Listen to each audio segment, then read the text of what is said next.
आप सुन रहे हैं जीके म्यूजिक एंटरटेनमेंट। बोली बोली थावे वाली मैया की जय।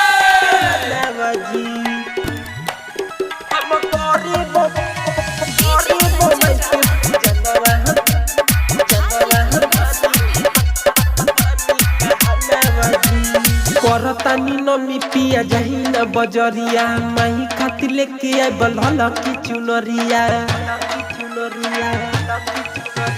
करतानी नमी पिया जाही न बजरिया माही खातिर लेके आए बलहला की चुनरिया।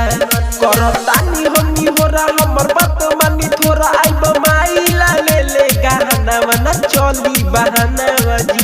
हम करे बमाई के पूजनवा हमानी कहनवा जी। हम करे बमाई के पूजनवा हमानी कहनवा जी।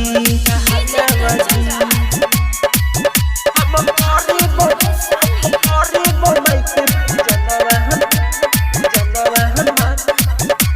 कहनवा जी। पहिला बेरी पिया भूखल बानी न हमी फिर दिहे नजर मैया बन जाइब महामी। सुनतानी पहिला बेरी पिया भूखल बानी नहमी फिर दिहे नजर मैया बन जाइब मामी। पिया करी विश्वास में पूरे सब घरवा में रोई लालानवा खिली अंगनवा जी। हम करे बमाई के पूजनवा हमानी कहनवा जी। हम करे बमाई के पूजनवा हमानी कहनवा जी।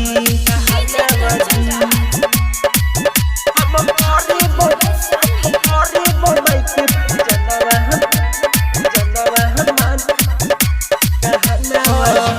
मीठू बसंत जाके भर लाई जहल के कर दी दाया माई प्रेमी न दहल के।